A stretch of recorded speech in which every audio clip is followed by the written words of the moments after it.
रानी अपने पति राजेश, ननद गीता और सास सरला के साथ एक छोटे से गांव में रहती थी। राजेश गांव में एक छोटी सी राशन की दुकान चलाता था और उसी से अपने पूरे घर का खर्चा भी चलाता था।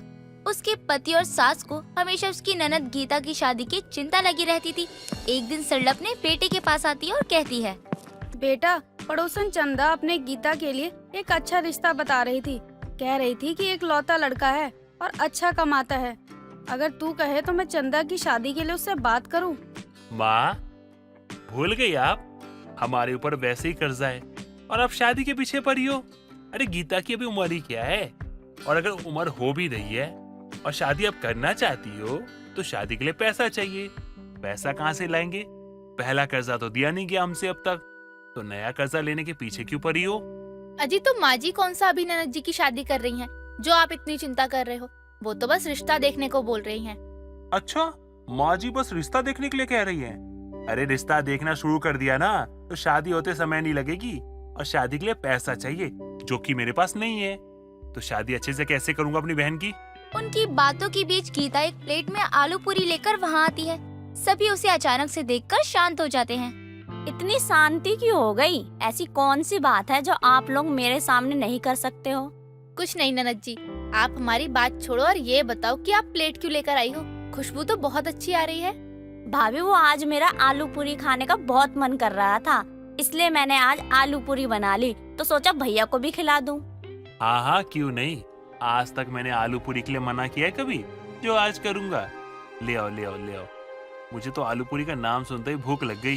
राजेश के साथ सभी गीता के हाथों की बनाई हुई आलू पूरी खाते हैं। धीरे धीरे समय निकल रहा था और गीता की उम्र भी बढ़ती जा रही थी। सभी को उसकी शादी की चिंता सता रही थी, लेकिन पैसे न होने के कारण कोई भी शादी की बात करने को तैयार नहीं था। तभी एक दिन सरला और रानी राशन लेकर घर वापस आ रहे होते हैं कि तभी रानी को अचानक से कुछ याद आता है और वो बीच रास्ते में ही रुक जाती है। क्या हुआ बहू तुझे? तू ऐसे बीच सड़क पर क्यों रुक गई? माँ जी, मुझे अभी याद आया। लगता है मैं चीनी की थैली राशन की दुकान पर ही भूल गई। आप घर चलिए, मैं अभी लेकर आती हूँ। बहू, तू अपने जीवन में कभी कोई काम पूरा कर सकती है या नहीं? हमेशा कुछ न कुछ भूल ही जाती है। माँ जी माफ करिए, गलती हो गई। एक तो वैसे ही हमारे पास पैसों की कमी है, ऊपर से मुझसे ये भूल भी हो गई। जाने दे बहू, अब तू वापस मत जा। वैसे भी हमारे नसीब में नहीं होगा, तभी तो हमें नहीं मिला। अब तू भी मेरे साथ घर वापस चल, वरना देर हो जाएगी। रानी सरला की बात मान लेती है और दोनों एक साथ आगे बढ़ जाती हैं। तभी उन्हें एक जगह भंडारा होते हुए दिखाई पड़ता है और वो दोनों वहाँ से आलू पूरी लेकर खाने लगती हैं। वैसे बहू, कुछ भी कहो, भंडारे की आलू पूरी की तो बात ही निराली है। ऐसा स्वाद किसी भी आलू पूरी में नहीं मिलता जो ये भंडारे वाली आलू पूरी में मिलता है। वरना ऐसे आलू पूरी खाने के लिए तो लोग पैसे देकर भी खा लेंगे। सही कह रही हो माँ जी, लेकिन आपके हाथों की बनी आलू पूरी भी कुछ कम नहीं होती। माँ जी, मैं इनको लेकर बहुत परेशान हूँ। ननद जी की शादी की चिंता में ये दिन रात सोते ही नहीं है। मैं इनकी मदद तो करना चाहती हूँ, लेकिन कैसे करूँ ये समझ ही नहीं आ रहा। रानी की बात सुनकर सरला भी सोच में पड़ जाती है और आलू पूरी देखकर वो अपना दिमाग चलाती है। बहू, तो अकेले ही क्यों? मैं भी तो तेरे साथ काम करूँगी ना। माँ जी, आप कहना क्या चाहती हैं? मैं कुछ समझी नहीं। यही बहू कि तू बोलती है ना कि मैं आलू पूरी बहुत अच्छी बनाती हूँ, तो क्या हम दोनों मिलकर आलू पूरी बेचना शुरू कर दें? जैसे तैसे करके दोनों सास बहू पैसों का इंतजाम करती हैं और आलू पूरी बेचने की पूरी तैयारी कर लेती हैं और अगले दिन से बाजार में जाकर अपने आलू पूरी का ठेला लगा लेती हैं। आलू पूरी, गर्मा गर्म आलू पूरी खाइए। माँ जी, आपकी आवाज मेरे कानों तक तो जा नहीं रही, भला लोगों के कानों तक कैसे जाएगी? थोड़ा तेज बोलिए। ऐसे आलू पूरी, गर्मा गर्म आलू पूरी खाइए।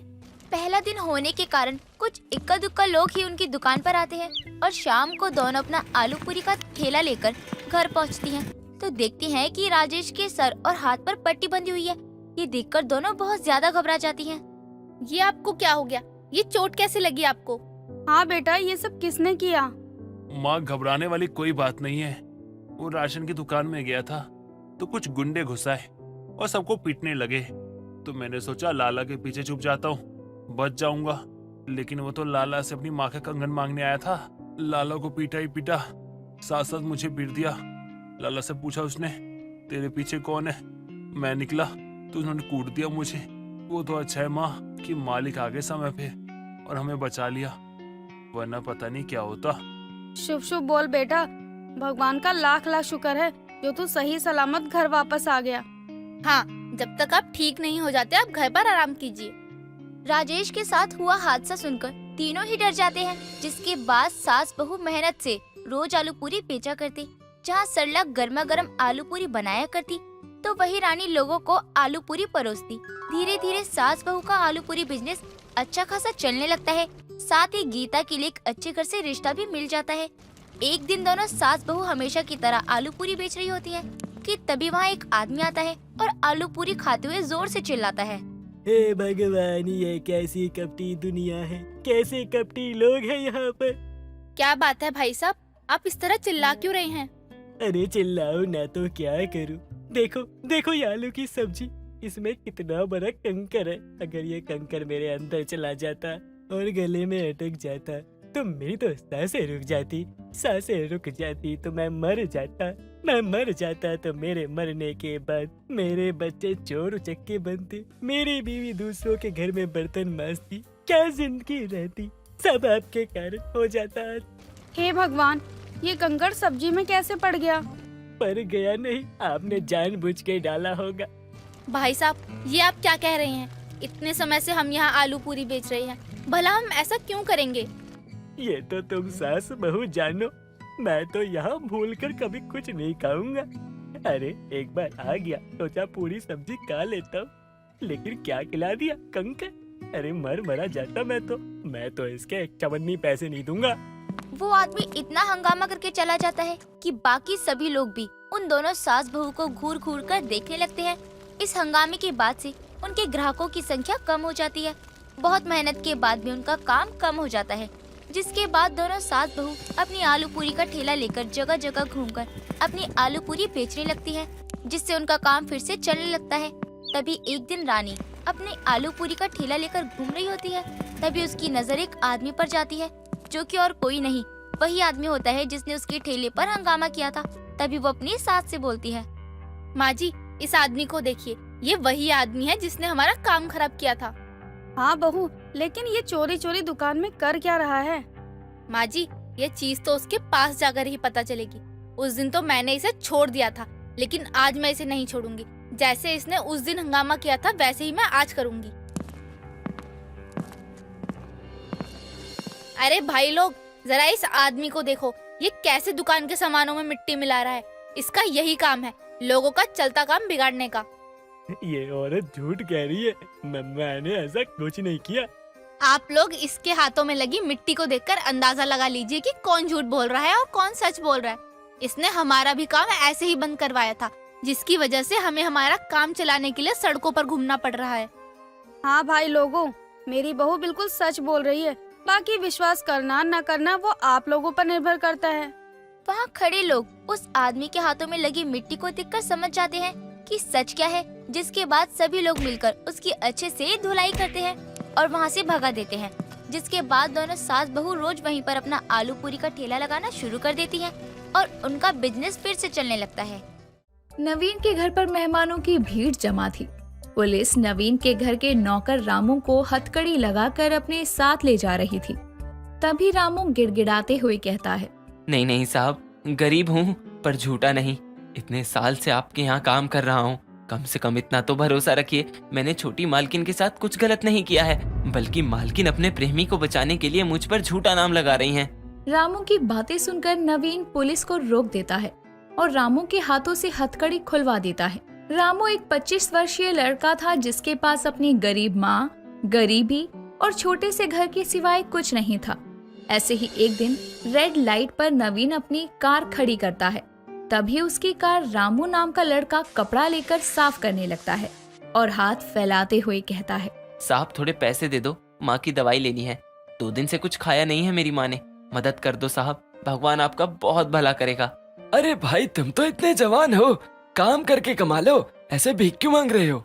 गरीब हूँ पर झूठा नहीं हूँ साहब, गरीबी की वजह से कभी पढ़ लिख नहीं पाए, कहीं कोई काम नहीं देता, जिस वजह से जहाँ जाते हैं लोग दुत्कार कर वापस लौटा देते हैं, मदद कर दो साहब। सुनो, ये लो पैसे रखो, और हाँ ये मेरा कार्ड है, इस पते पर आ जाना, काम भी दे दूंगा। नवीन इतना कहता है कि तभी लाइट ग्रीन हो जाती है और नवीन अपनी कार लेकर वहाँ से चला जाता है। उसके दिए हुए पैसों से रामू दवाई खरीद कर अपनी माँ अनीता के पास जाकर कहता है, पता है माँ, आज एक बहुत भले साहब मिल गए, मुझे पैसे भी दिए, साथ में अपना कार्ड भी दिया है, काम दिलवाने की बात कह रहे थे। बेटा ऐसे भले लोग बहुत कम मिलते हैं, बुलाया है तो जरूर जाना, और काम मिल जाएगा तो बहुत भला होगा उनका। हाँ जी माँ, कल जाऊंगा मैं। अभी आप दवाई लेके आराम करो, डॉक्टर ने कहा है आप पहले से बेहतर हैं, जल्दी ठीक हो जाएंगी। ऐसे ही अगले दिन रामू नवीन के कार्ड पर दिए हुए पते पर जाता है, जहाँ उसकी मुलाकात नवीन से होती है और नवीन रामू से कहता है, तो क्या नाम है तुम्हारा? जी साहब, मेरा नाम रामू है। रामू देखो, मेरे घर पर मैं, मेरी पत्नी रीना और हाँ मेरी बेटी अनु है। तो तुम्हें अनु का ड्राइवर बनना है, गाड़ी चलाना हम सिखा देंगे और तनख्वाह भी 20,000 देंगे। बोलो मंजूर है? जी साहब, मंजूर है। आप बताओ कब से काम पर आना है? कोई दिक्कत ना हो तो आज से ही शुरू कर दो। जी साहब, जैसा आप कहो, हमें कोई दिक्कत नहीं है। रामू की बात सुनकर नवीन खुश हो जाता है। कुछ ही दिनों में रामू गाड़ी चलाना सीख जाता है और एक सुबह जब अनु कॉलेज जा रही थी तभी नवीन उसे रोकते हुए कहता है, बेटा अनु, रामू है तुम्हारा नया ड्राइवर। आज से तुम्हें जहाँ भी जाना होगा तुम रामू को कह देना। ठीक है पापा, चलो सबसे पहले मुझे कॉलेज छोड़ दो। जी छोटी मालकिन। इतना कहकर रामू कार की चाबी उठाकर अनु के पीछे चल देता है और उसे कॉलेज ड्रॉप करता है। अनु एक बहुत ही बदतमीज लड़की थी जो विवेक नाम के लड़के से बहुत प्यार करती थी, पर विवेक अनु को प्यार नहीं करता था, वो बस उसके पैसे के लिए उसके साथ था। ऐसे ही एक सुबह जब रामू अनु को छोड़ने के लिए कॉलेज जा रहा था तभी रास्ते में एक होटल आता है और अनु बोलती है, रामू गाड़ी यहीं रोक दो, आज मुझे कॉलेज नहीं जाना। जी छोटी मालकिन, जैसा आप कहो। हाँ, और सुनो, पापा या किसी को भी बताने की जरूरत नहीं है कि मैं आज कॉलेज नहीं गई हूँ, वरना नौकरी से निकलवा दूंगी। मैं जहाँ जाऊँ, जिसके साथ जाऊँ, जैसे भी जाऊँ, ये बात तुम किसी को नहीं बताओगे, और जब तक मैं ना आ जाऊँ गाड़ी पार्किंग में खड़ी कर मेरा वेट करना। इतना कहकर अनु कार से उतरकर विवेक से मिलने के लिए होटल जाती है, जहाँ काफी घंटों के बाद वो वापस आती है, जिसके बाद रामू उसे वापस से घर ले आता है। यूं ही वक्त गुजरता है। अब अनु कॉलेज ना जाकर हर रोज ही नई नई जगह पर विवेक से मिलने लगती है। ऐसे ही एक सुबह जब रामू अनु के साथ कार लिए घर से निकलता है तभी अनु बीच रास्ते में कार रुकवा लेती है और वहाँ पर विवेक आता है और तभी अनु कहती है, सुनो रामू, वो चाय की टपरी देख रहे हो ना, शाम ढलने तक तुम वहाँ मेरा इंतजार करना, शाम को मैं तुम्हें वहीं मिलूंगी। चाबी विवेक को दे दो, कार वो चलाएगा। पर मालकिन, अगर बड़े साहब ने देख लिया तो कुछ गलत हो जाएगा। आप दोनों को जहाँ भी जाना है मैं साथ चलता हूँ। मेरा मतलब है कि मैं छोड़ देता हूँ। फालतू का ज्ञान मत दो रामू, जितना कहा है उतना किया करो, समझ गए? चाबी दो, ये कार मेरे पापा ने तुम्हें दी है और तुम मेरे ड्राइवर हो, समझ गए? इस गाड़ी पर या मुझ पर हक जमाने की जरूरत नहीं है तुम्हें। नहीं छोटी मालकिन, आप गलत समझ रही हैं, ऐसा कुछ भी नहीं है। कैसा है कैसा नहीं है मुझे सब पता है, चुपचाप जितना कहा है वही करो, वरना तुम्हारे लिए ज्यादा अच्छा नहीं होगा। इतना बोलकर अनु रामू से चाबी ले लेती है और विवेक को देती है और वहाँ से दोनों चल देते हैं। यूं ही वक्त गुजरता है। अनु की हरकतें दिन पर दिन बढ़ती जा रही थी। ऐसे ही एक दिन रामू दुखी होकर अपनी माँ को अनु के बारे में सब बताता है, जिस पर अनीता कहती है, बेटा तेरी छोटी मालकिन जो भी कर रही है वो बहुत गलत है। तेरे बड़े साहब तुझ पर यकीन करते हैं बेटा, वक्त रहते अपने बड़े साहब को सच कह दे, कहीं ऐसा ना हो कि वो लड़की तुझे ही गलत साबित कर दे। बेटा ऐसी लड़कियों का कोई भरोसा नहीं होता। माँ कह तो दूं, पर आप जानती हैं हम गरीब हैं, हमारा तो सच भी झूठ के बराबर ही होता है। और मैं नहीं चाहता माँ कि मेरी नौकरी चली जाए, बड़ी मुश्किल से तो तुम ठीक हुई हो, जो होगा देखा जाएगा। ऐसे ही वक्त गुजरता जाता है और एक दिन नवीन के घर पर पार्टी होती है। उस पार्टी में बहुत सारे लोग आते हैं। अनु भी विवेक को इस पार्टी में बुलाती है। मौका पाकर विवेक और अनु कमरे में जाते हैं और एक दूसरे के करीब आते हैं, जिसके बाद अनु बहुत सारे पैसे निकाल कर विवेक को देने लगती है। उन दोनों को ये सब करते हुए रामू देख लेता है और कहता है, छोटी मालकिन, आज तक मैं चुप था, पर आज नहीं रहूंगा। आज मैं बड़े साहब को आपकी सच्चाई बताकर ही दम लूंगा। अच्छा, तुम किसी को कुछ कहोगे तब ना, जब मैं तुम्हें मौका दूंगी कुछ कहने का। 2 कौड़ी के ड्राइवर, आज तुम पर ऐसा झूठा इल्जाम लगाऊंगी ना कि तुम्हारी पूरी जिंदगी बर्बाद हो जाएगी। आपको जो करना है करो, पर मैं सच कहकर रहूंगा। इससे पहले कि रामू नवीन तक जा पाता, अनु विवेक को वहाँ से भगा देती है और खुद के कपड़े फाड़कर जबरन रामू पर गिर जाती है और शोर मचाने लगती है। सभी लोग कमरे में जमा होते हैं और रामू जब सबके सामने सच कहता है, तभी अनु उस पर झूठे रेप का इल्जाम लगाती है और पुलिस को बुलाया जाता है। पुलिस आकर हथकड़ी लगाकर रामू को वहाँ से ले जाने लगती है। तभी रामू कहता है, नहीं नहीं साहब, गरीब हूँ पर झूठा नहीं हूँ। एक बार मेरा यकीन करो, इतने समय से आपके यहाँ काम कर रहा हूँ। कम से कम इतना तो भरोसा रखिए, मैंने छोटी मालकिन के साथ कुछ गलत नहीं किया है, बल्कि मालकिन अपने प्रेमी को बचाने के लिए मुझ पर झूठा इल्जाम लगा रही हैं। ठीक है रामू, तुम इतने समय से हमारे यहाँ काम कर रहे हो, बताओ कौन है जिसके साथ तुमने अनु को देखा? देखो साहब, वहाँ वो वाला लड़का, यही है विवेक, जिसका छोटी मालकिन से रिश्ता है। रामू की बात सुनकर नवीन पुलिस से विवेक की तलाशी करवाता है और सारा सच सबके सामने आता है। साथ ही रामू अनु की पूरी सच्चाई भी नवीन को बताता है। अपने झूठ से पर्दा उठ जाने के बाद अनु भी सारा सच अपने मुंह से बयान करती है और तभी नवीन रामू से कहता है, रामू मुझे माफ कर दो, मुझे नहीं पता था कि गलती तो मेरी खुद की बेटी की है और मैंने तुम्हारी ही वफादारी पर शक किया। नहीं नहीं साहब, ऐसा कहकर मुझे छोटा मत करिए। गरीब हूँ पर झूठा नहीं हूँ। आपके बहुत उपकार हैं मुझ पर, उनका एहसान तो मैं कभी चुका ही नहीं सकता हूँ। इस तरह रामू खुद पर लगे झूठे इल्जाम हटा लेता है। साथ ही अनु का असली चेहरा भी सबके सामने आता है। आरती अपनी माँ कमला के साथ एक छोटे से गांव में रहा करती थी। दोनों माँ बेटी गमले का काम करती थी। दोनों को ही कुछ खास नहीं आता था, इसीलिए गमले बेचकर ही 2 पैसे कमाती। लेकिन महंगाई ही इतनी थी कि दोनों की आमदनी की वजह से उनकी हालत काफी ज्यादा खराब थी। गरीबी के चलते उन्हें काफी परेशानियों का सामना करना पड़ता था। ऐसे ही अपनी गरीबी से बहुत ज्यादा परेशान होकर आरती अपनी माँ कमला के पास जाकर उससे कहती है, आप मेरे साथ चलो, हम इस गांव में और नहीं रहेंगे, चलो अब यहाँ से। ये क्या बोल रही है तू? अचानक से क्या हो गया? और हम यहाँ नहीं रहेंगे तो कहाँ रहेंगे? और कोई दूसरा ठिकाना भी तो नहीं है ना? जो है हमारे पास यही है। फालतू की बात करना छोड़ दे, अब बड़ी हो गई है तू। बड़ी हो गई हूँ तभी बोल रही हूँ। यहाँ क्या हो रहा है? इतनी मेहनत करने के बाद बस 2 पैसे आते हैं, जिससे घर खर्च निकालना भी कितना मुश्किल हो रहा है। लेकिन हम कर भी क्या सकते हैं? यहाँ कम से कम 2 पैसे तो मिल जाते हैं, लेकिन कहीं और गए तो वहाँ कुछ नहीं मिला तो क्या करेंगे? इससे अच्छा यहाँ 2 पैसे ही कमा ले। माँ, गांव में वैसे ही इतने पेड़ पौधे हैं, यहाँ पर लोग गमले में पैसे क्यों खराब करेंगे? रोज का 1-2 गमला तो बिक ही जा रहा है ना, पेट भरने लायक तो पैसे मिल ही जाते हैं। माँ, वो आपको तो पता ही है, पेट केवल एक ही समय भर पाता है, बाकी पूरे दिन तो भूखे ही रहना पड़ता है। और यहाँ से अच्छा हम शहर जाकर काम क्यों नहीं कर लेते अपना गमले बेचने का? बेटा, अभी तूने दुनिया देखी नहीं है, शहर बस देखने में ही अच्छा लगता है। ऐसा लगता है कि हम वहाँ 4 पैसे कमा सकते हैं, लेकिन ऐसा होता नहीं है।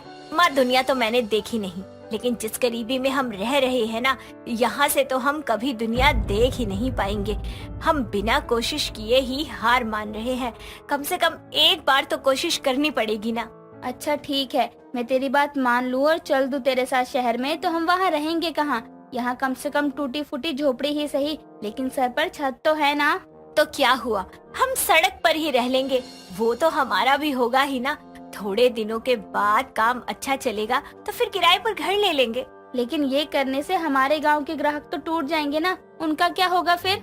माँ, किस वहम में हो आप? और कौन से ग्राहक? अरे गिनती के 1-2 लोग हैं, उससे ज्यादा कोई नहीं है आपके गमले लेने वाला, समझ गई आप? ठीक है, तेरी भी बात सही है, एक बार अपनी किस्मत को आजमाने में क्या जा रहा है। कमला आरती की बात मान जाती है और दोनों माँ बेटी अपना सामान लेकर शहर के लिए निकलते हैं। शहर जाने के बाद ही वो दोनों एक सड़क के किनारे अपने गमले बेच रही थी, लेकिन पूरा दिन निकल जाता है, उनका एक भी गमला नहीं बिकता। ऐसे ही दिन निकल रहे थे, लेकिन उनकी हालत में बिल्कुल सुधार नहीं था। कुछ दिनों बाद उनके पास एक अनिल नाम का आदमी आकर कहता है, ये गमला कितने का है? जी 150 का है। क्या, इस गमले के 150 रुपए? आप कुछ ज्यादा ही महंगा बेच रही हो। और अब तो ऐसे पुराने जमाने के गमले लेता ही कौन है, फिर भी आप इतने ज्यादा महंगे गमले बेच रही हो। पुराने जमाने का नहीं है, हमारे गांव में तो अब भी ऐसे ही गमले लेते हैं लोग। तो पुराने जमाने का कैसे हुआ? साहब ये सीमेंट का गमला है और ये साइड में प्लास्टिक का गमला है, ये तो अब भी चलते हैं ना। लगता है तुम हाल फिलहाल ही गांव से आई हो। रुको मैं दिखाता हूँ यहाँ पर कैसे गमले लोगों को पसंद आते हैं। ये देखो, ये गमले ना लोगों को बहुत पसंद आते हैं। अरे ये तो मैं खुद भी बना सकती हूँ। जब मैं स्कूल में थी ना तो वहाँ ये सब सिखाते थे, बहुत आसान है। हाँ, ये गमले लोगों को बहुत पसंद है। अब तुम ये वाले गमले बेचोगी और वो भी इतने महंगे, तो कौन लेगा? अगर थोड़ा बहुत कम कर सकती हो तो एक गमला मैं ले सकता हूँ। साहब कम कर दिया तो हमारे लिए बचेगा ही क्या? गांव से आए हैं, मेहनत से काम करते हैं, गमले में खाद पड़ी है ना, वो भी गांव की है, आपके पौधे को मुरझाने नहीं देगी। अब बताओ कौन सा पौधा चाहिए? नहीं, रहने दो। अब आप जब कम करने के लिए ही मना कर रही हो तो मैं लेकर ही क्या करूँगा। अनिल इतना बोलकर वहाँ से चला जाता है। लेकिन अनिल के दिखाए हुए गमले कैसे बनाने हैं वो सब आरती को आता था। इसीलिए अब आरती भी यहाँ वहाँ से खाली बोतल उठा कर लाती है और टूटी फूटी प्लास्टिक जमा करती है और उन्हें जमा करके जहाँ पर कमला गमले बेच रही थी वहाँ ले आती है। ये सब सामान देखकर कमला आरती से कहती है, आरती ये क्या है? हम यहाँ गमले बेचने आए थे और तूने कूड़ा जमा करना शुरू कर दिया। चल फेंक कर आई ने अभी जहाँ से लाई है। माँ फेंकने के लिए नहीं लाई हूँ, बल्कि इसका ही तो काम है, इसीलिए लेकर आई हूँ। अच्छा लेकिन तू इन सब चीजों से करेगी क्या? ये तो लोगों ने फेंक रखी है, अब किस इस्तेमाल में आएगी? माँ अभी जो एक अंकल आए थे ना, उन्होंने अपने फोन में गमले की तस्वीर दिखाई थी, वही बनाऊंगी मैं इन सब खराब चीजों से। आप बस देखती जाओ। लेकिन इन सब से कैसे बनेगा? देखा नहीं तूने वो कितना महंगा लग रहा था, और ये सब तो कबाड़ है। माँ वो भले ही महंगा हो, लेकिन वैसा ही बनाना होगा। और अब आप मेरा बनाया हुआ गमला देखना, ठीक वैसा ही होगा जैसा आपने देखा था। आरती प्लास्टिक की टूटी फूटी बोतल, प्लास्टिक की चीज और मग से गमले बनाने लगती है और उसे ये सब करने में 2 से 3 दिन लग जाते हैं। गमले बनाने के बाद वो उन्हें अच्छा दिखाने के लिए अपनी चित्रकला के जरिए उनमें रंग भी भर के उसे और आकर्षित बनाती है और पूरे तैयार होने के बाद वो काफी ज्यादा सुंदर लगते हैं और फिर वो अपने बनाए हुए गमले ही बेचने लगती है। तभी वहाँ से अनिल गुजर रहा था और नए गमलों को देखकर वो वहाँ जाकर उनसे कहता है, अरे वाह, आपको मैंने उस दिन गमले दिखाए थे और आप अब ये बेचने भी लगी। ये वाले गमले तो और भी ज्यादा अच्छे हैं। ये बस आपकी वजह से हुआ है। लेकिन मेरी वजह से कैसे हुआ? मैंने तो उस दिन आपका गमला भी लिया नहीं था। हाँ लेकिन आपने हमें नया तरीका तो बताया ही है ना, ये आपके बताने के बाद ही हुआ। चलो बढ़िया है, उस दिन तो नहीं लिया था लेकिन आज जरूर लूंगा मैं। आप 2 गमले दे देना जरा। जी बिल्कुल, लेकिन आज अगर हमारे गमले इतने पसंद आ रहे हैं आपको, तो इसका श्रेय भी आपको ही जाता है, इसलिए आज हम आपसे गमले के पैसे नहीं ले सकते। अरे ऐसे कैसे? मना मत कीजिए, क्या पता आपकी तरह और भी लोगों को ये पसंद आ जाए। आपका शुक्रिया करने के लिए हमारी तरफ से ये गमला। अनिल को उनके गमले काफी अच्छे लगने लगते हैं और धीरे धीरे वो 1-2 ही सही लेकिन वहाँ पर और भी लोग आने लगते हैं। कुछ दिनों बाद वहाँ उनके पास एक औरत आकर कहती है, अरे वाह, ये गमले कितने प्यारे हैं। आपके पास तो सभी तरह के गमले हैं, छोटे भी हैं, बड़े भी हैं। जी हाँ, जो ये छोटे वाले हैं ना, आप इन्हें घर की सजावट के लिए लगा सकती हैं, और ये बड़े वाले आप अपनी छत, बालकनी या फिर मेन गेट के बाहर लगा सकती हैं। अच्छा, वैसे ये कितने के हैं? छोटे वाले गमले 50 के हैं और बड़े वाले गमले 100 के हैं। अरे कुछ ज्यादा ही सस्ते हैं ये तो। इसमें तुम्हारे हाथ में क्या ही आता होगा, इतने अच्छे गमले इतने सस्ते में बेच रही हो तुम। बहन जी, हम तो बस मेहनत का ही मोल ले रहे हैं, उससे ज्यादा फालतू लेने से क्या होगा। कई लोग महंगे होने की वजह से ले नहीं पाते, अब सब ले सकते हैं ना। हाँ, मेहनत से ज्यादा नहीं लेंगे, वो हमारे काम में लगेगा भी नहीं। जितना बनता है उतना ही दाम लेंगे। आप दोनों की सोच तो काफी अच्छी है और गमले उससे भी ज्यादा अच्छे हैं। आप एक काम करो, ये छोटे वाले 12 और बड़े वाले 5 गमले दे दो। जी अभी देती हूँ। आपकी बातें अच्छी हैं, इसलिए मैं अपनी सोसाइटी में सभी लोगों को आपसे ही गमले लेने के लिए बोलूँगी। आप यहाँ पर गमले बेचती हैं ना हमेशा? जी गमले भी यहीं बेचती हूँ और रहना भी यहीं होता है। आपने हमारे बारे में इतना सोचा, आपका बहुत बहुत धन्यवाद। तो आप एक काम करो ना, मेरा एक पुराना घर खाली पड़ा है, वहाँ रहने लग जाओ और वहीं से अपना काम भी कर लेना। आपकी बातें सुनकर मेरा आपकी मदद करने का मन कर रहा है। जी शुक्रिया, लेकिन हम जब पैसे जमा हो जाएंगे ना, तब अपने लिए कोई घर देख लेंगे। अरे आप मना मत कीजिए, जब पैसे हो जाएं तो वो पैसे मुझे ही दे देना, ये तो ठीक है ना। उस औरत की बात वो दोनों मान जाते हैं। शहर में आने के बाद उनकी हालत सुधर जाती है और उनके गमले भी अच्छे खासे बिकने लगते हैं। रोहित नाम का लड़का जो कि गरीब फैमिली से था, वो अपने घर की गरीबी को मिटाने के लिए बाहर जॉब ढूंढता है, लेकिन उसको कहीं भी जॉब नहीं मिल रही थी। ऐसे ही एक दिन वो उदास अपने घर के बाहर बैठा हुआ था। तभी उसका एक दोस्त रवि आता है और उससे बोलता है, क्या हुआ रोहित, तू इस तरह बाहर क्यों बैठा हुआ है? क्या बताऊं यार, बस इस जिंदगी में तो टेंशन ही टेंशन है। पर भाई हुआ क्या, बता तो सही। यार कहीं भी जॉब नहीं मिल रही है, समझ नहीं आ रहा क्या करूं। माँ भी बीमार रहने लगी हैं, जैसे तैसे तो घर चल रहा है। बात तो बड़ी है। तू किसी से बात क्यों नहीं करता जॉब के लिए? सबका एक ही जवाब आता है, क्या? अभी हमारे ऑफिस में वैकेंसी नहीं है, जब होगी तो तुझे इन्फॉर्म कर देंगे। ऐसा कर, तू ऑनलाइन जॉब ट्राई कर। ऑनलाइन? हाँ, अपने फोन में एक जॉब एप्लीकेशन डाउनलोड कर और फिर जॉब सर्च कर। अब क्या था, रवि की बात सुनकर रोहित ऐप डाउनलोड कर लेता है, जिसके बाद उसको सिर्फ कॉल सेंटर में जॉब वैकेंसीज मिलती है। ये देखकर रोहित खुद से बोलता है, अब क्या करूं, यहाँ तो बस कॉलिंग की ही जॉब है, पर मैं कर भी क्या सकता हूँ। अभी घर में जरूरत है, कर लेता हूँ 1 महीना इसमें ही। मजबूरी में रोहित अब कॉल सेंटर में जॉब करने लगता है। कुछ दिन तो सब ठीक था, लेकिन अगले कुछ दिनों बाद रोहित के ऊपर प्रेशर बनने लगता है।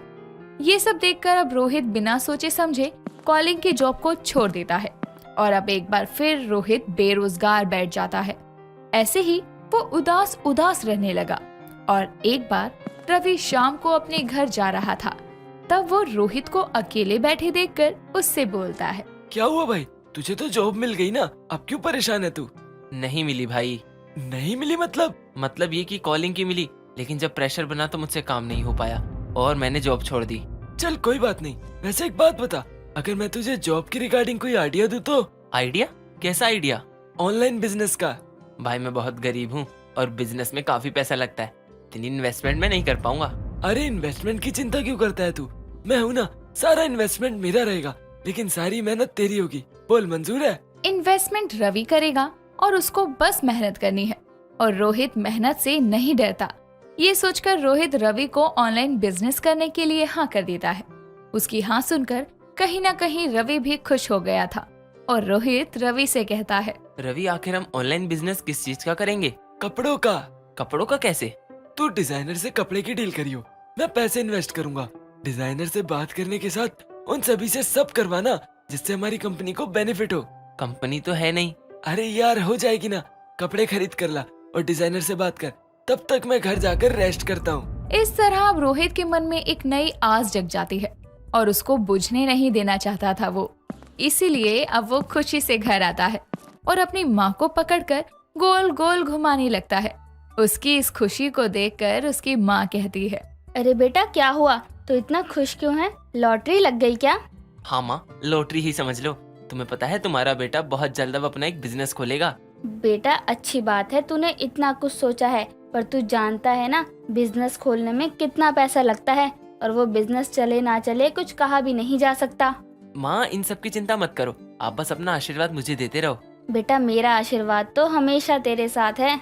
एक तरफ तो रोहित अपने शुरू होने वाले नए काम को लेकर बेहद खुश था, वहीं दूसरी तरफ रवि अपने घर में अपने बेड पर लेटकर हंसते हुए खुद से कहता है, बेटा रोहित सब बोलते हैं कि तू मुझसे तेज है, लेकिन तू तो गवार निकला, तू मुझसे तेज नहीं निकला रे।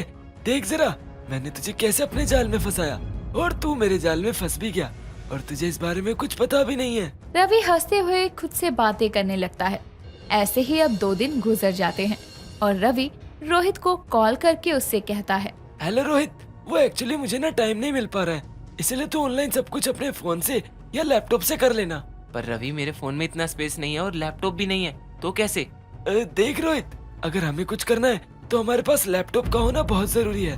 तू एक काम कर, जाकर उधार लैपटॉप खरीद ले, जब मेरे पास पैसे आएंगे तो मैं तुझे पैसे दे दूंगा। रवि की बात मानकर अब रोहित लैपटॉप उधार ले लेता है और कहीं से कुछ पैसों का इंतजाम करके काम शुरू करता है।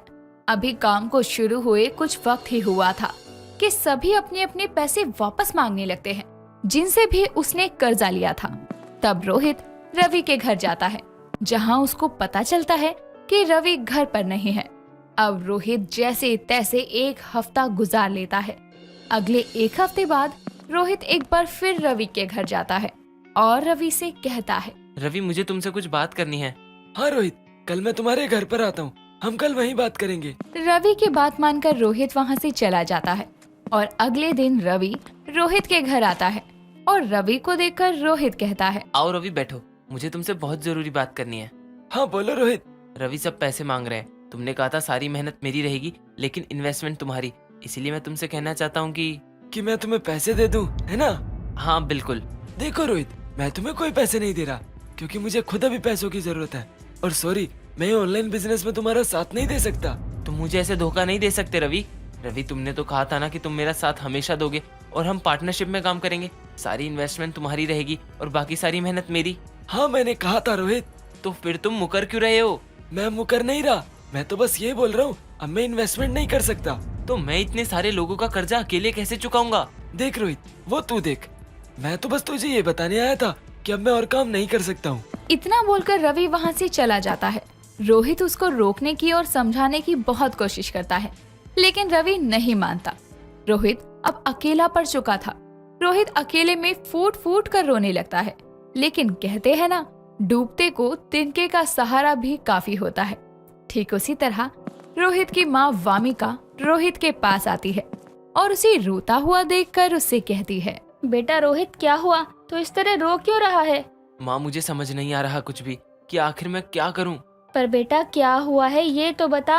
अपनी माँ वामिका की बात सुनकर रोहित अपनी माँ को सब बात बताता है, जिसके बाद वामिका रोहित की आंखों के आंसू पोंछते हुए कहती है, बेटा रोहित, तू रो क्यों रहा है? बुरा समय तो हर किसी का आता है, लेकिन इसका मतलब ये तो नहीं ना कि हम उस बुरे वक्त में हार मान जाएं। इसलिए बेटा कभी भी तो अपनी हिम्मत को टूटने मत देना। बेटा मेरे पास कुछ गहने रखे हैं और हमारी पुश्तैनी जमीन भी रखी हुई है, उन्हें बेचकर कुछ पैसे होंगे और वो पैसे मैं तुझे दे दूंगी। उन पैसों से तू अपने कर्जदारों को उनके सारे पैसे लौटा दियो। नहीं माँ, मैं आपके गहने नहीं बेच सकता, साथ ही अपनी पुश्तैनी जमीन को भी नहीं बेचूंगा। मैं इस काम को बंद कर दूंगा। मैं मेहनत मजदूरी करके सभी कर्जदारों को उनके पैसे दूंगा, लेकिन मैं ये नहीं करूंगा माँ। नहीं बेटा, तू ऐसा कुछ नहीं करेगा। तूने अपनी मंजिल चुनी है और क्या हुआ अगर तेरे दोस्त ने तुझे धोखा दे दिया तो? क्या पता उसकी कोई मजबूरी हो, लेकिन मेरे बच्चे, इस राह को तो यूं ही बीच में छोड़कर नहीं जा सकता ना। माँ अगर मेरा काम नहीं चला तो? चलेगा बेटा, जरूर चलेगा। वामिका के बार बार कहने पर रोहित मान जाता है और अब वामिका अपने बेटे के लिए पुश्तैनी जमीन और अपने सभी गहने बेच देती है, जिसके बाद अब रोहित अपने सभी कर्जदारों के पैसे लौटा देता है और दिन रात कड़ी मेहनत से अपनी माँ के आशीर्वाद की वजह से रोहित का ऑनलाइन कपड़ों का बिजनेस अच्छे से चलने लगता है और वो अपने ऑनलाइन बिजनेस में खूब तरक्की करने लगता है। वो इतना सक्सेसफुल हो जाता है कि अब उसने खुद के 2 ऑफिस खोल लिए थे और कपड़ों की हाई डिमांड पर काफी डिजाइन्स भी बनाने लगा था। ऐसे ही एक दिन रोहित अपने कैबिन में बैठा था, तभी उसके कैबिन का दरवाजा नॉक होता है। Come in. Good afternoon sir. Rohit, तुम? अरे रवि, आओ आओ, यहाँ कैसे आना हुआ? यहाँ तो मैं इंटरव्यू देने आया था। तू यहाँ कैसे? तू यहाँ का एचआर है क्या? नहीं, तो फिर? मैं यहाँ का ओनर हूँ और तू जिसकी कंपनी में इंटरव्यू देने आया है वो कंपनी मेरी है। अगर तू उस दिन मुझे धोखा नहीं देता तो शायद यहाँ मेरे साथ तू भी होता, लेकिन तूने मेरा साथ नहीं दिया।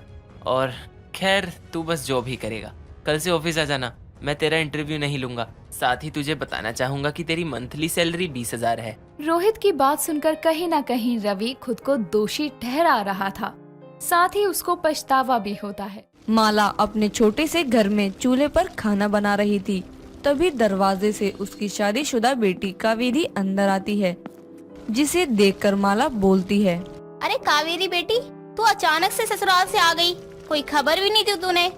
मेरे को बता दी थी, मैं बस अड्डे तक लेने आ जाती ना। माँ, सब खत्म हो गया।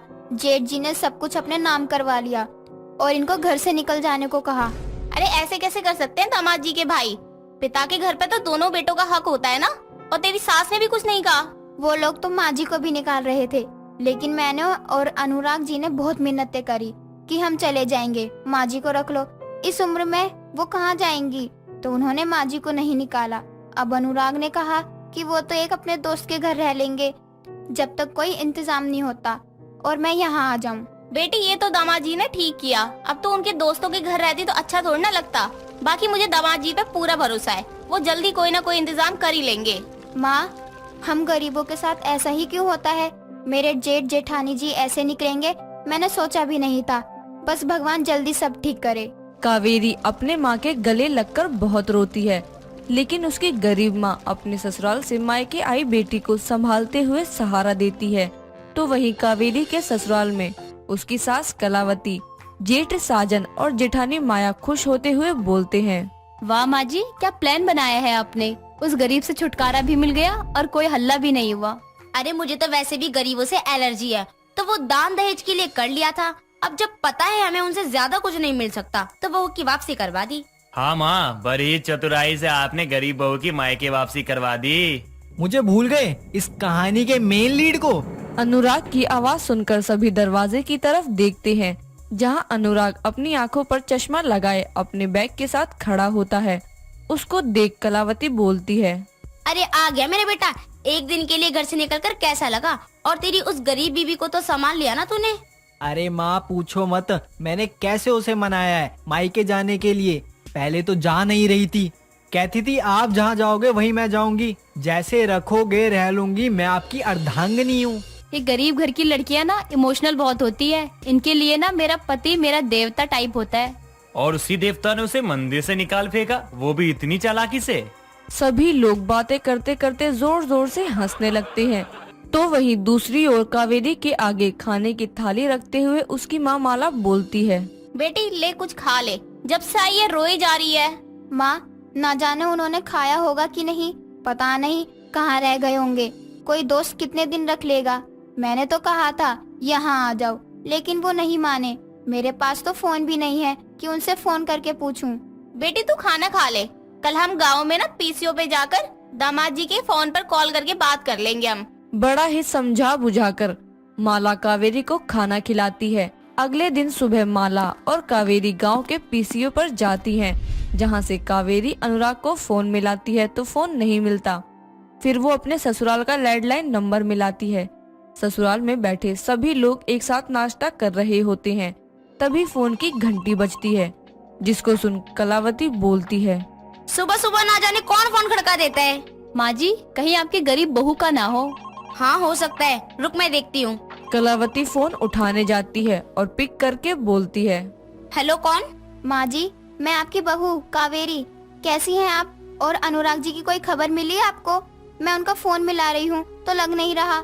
अरे कावेरी बहू, मैं ठीक कैसे हो सकती हूँ? जिसकी बहू और बेटे को दूसरे बेटे ने घर से निकाल दिया हो, तो वो माँ खुश कैसे रह सकती है? और बेटा रही बात अनुराग की, तो वो काम के सिलसिले में शहर से बाहर गया है।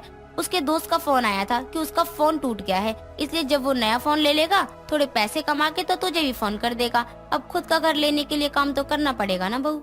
हाँ माँ जी, ये तो है। अच्छा, आप अपना ध्यान रखना, खाना समय पे खाना। अगर जेठानी जी खाना ना दे तो उनके पीछे से चुपचाप खा लेना। ठीक है बहू, तो अपना ख्याल रखियो। अच्छा रखती हूँ, माया आ रही है। इतना बोलकर कलावती फोन काट देती है और उससे की सारी बातें सबको बताती है, जिसको सुनकर सब ठहाके लगाते हैं। अब दिन हफ्तों में गुजरते हैं और लगभग ससुराल और अपने पति से अलग हुए 2 हफ्ते बाद कावेरी को पता चलता है कि वो माँ बनने वाली है। ये बात वो अपनी माँ को बताती है। माँ, मैं माँ बनने वाली हूँ। अनुराग जी पापा बनने वाले हैं। कितनी खुशी की बात है ना? हाँ बेटी, अब देखना जैसे ही तेरे ससुराल वालों को पता चलेगा ना, वो भागते हुए तेरे पास आ जाएंगे। दामाद जी भी सब छोड़ छाड़ के तेरे पास आ जाएंगे। हाँ माँ। कावेरी अपने ससुराल वालों को फोन मिलाती है, लेकिन किसी का भी नंबर नहीं लगता। प्रेगनेंसी को 3 महीने बीत जाते हैं, लेकिन अब भी उसके ससुराल में ना तो किसी से बात होती है, ना ही अनुराग की कोई खबर आती है। ये सुनकर कावेरी बिना कुछ सोचे समझे पुलिस स्टेशन जाती है और वहाँ सारी घटना वहाँ की इंचार्ज कविता लोखंडे को बताती है, जिस पर कविता बोलती है, एकदम से बड़े भाई ने सब कुछ अपने नाम करके तुझे और तेरे पति को घर से निकाल दिया। इस बात पर तुझे शक नहीं हुआ? अरे इतने शरीफ क्यों होते हो तुम लोग? मैडम, इस गरीब बेटे की शादी बहुत अच्छे घर में हुई थी। इस बात से हम दोनों माँ बेटी बहुत खुश थे। ऊपर से उन्होंने कभी दहेज के लिए हमसे कहा भी नहीं। जो उन्होंने शादी के वक्त मांगा हमने वही दे दिया, वो भी किसी तरह ले दे के। यही तो गलती है तुम लोगों की, कुछ भी नहीं देना चाहिए। अब तुम बैठो, मैं पता लगाती हूँ कि आखिर ये पूरा परिवार कहाँ रफू चक्कर हो गया। हवलदार, इनको कुछ खाने पीने को दो। कावेरी की हालत देखकर कविता उसको वहीं बैठाकर सारी छानबीन करवाती है, जहां उसको अनुराग के घर का नया एड्रेस मिलता है। जिसके बाद वो माला और कावेरी संग जीप में उस जगह जाती है तो वहां सब कुछ बहुत सजा धजा होता है। सबके सब अंदर जाते हैं तो देखते हैं अनुराग किसी और लड़की के साथ फेरे ले रहा है। ये देखकर कावेरी चिल्ला के बोलती है, अनुराग। कावेरी को वहां देखकर पूरा परिवार हैरान हो जाता है। जिसके बाद कावेरी मंडप में जाकर अनुराग को एक थप्पड़ मारते हुए बोलती है, शर्म आती है तुम्हें? अपनी पत्नी को उसके मायके भेज यहाँ दूसरी शादी रचा रहे हो। इस गरीब की मायके की वापसी इसलिए कराई थी ताकि ये सब कर सको। अरे मैं पागलों की तरह तुम्हारे लिए परेशान हो रही थी, लेकिन तुम, छी। ये कहाँ से आ गई माँ जी, सारे प्लान पर पानी फेर दिया। मैंने बोला था इससे फोन पे बीच बीच में बातें करते रही हो, लेकिन मेरी तो किसी को सुननी नहीं होती है। फोन नंबर बदल दिए सबने। माया और कलावती की बातें उनके पीछे खड़ी इंस्पेक्टर कविता सुन लेती है, जो उनसे बोलती है, तुम लोगों की प्लानिंग तो मैं जेल में करवाऊंगी। एक गरीब लड़की को धोखे से वापस मायके भेजकर उसके पति की दूसरी शादी करवा रहे हो, वो भी पैसों के लालच पे। अरे तुम जैसे लालची लोग गरीब घर की लड़कियों को बहू बना कर लाएंगे, फिर जब उनसे कुछ हासिल होता नहीं दिखेगा तो उनको अपने रास्ते से हटाएंगे। नहीं मैडम, हमें माफ कर दो। बिल्कुल नहीं मैडम, इन सबको जेल की चक्की पिसवाना। मेरे और मेरे होने वाले बच्चे के गुनाहगार हैं ये सब। कावेरी की ये बात सुनकर अनुराग का ध्यान उसके पेट की तरफ जाता है, जिसके बाद उसको अपनी गलती का एहसास होता है। लेकिन तब तक बहुत देर हो चुकी थी।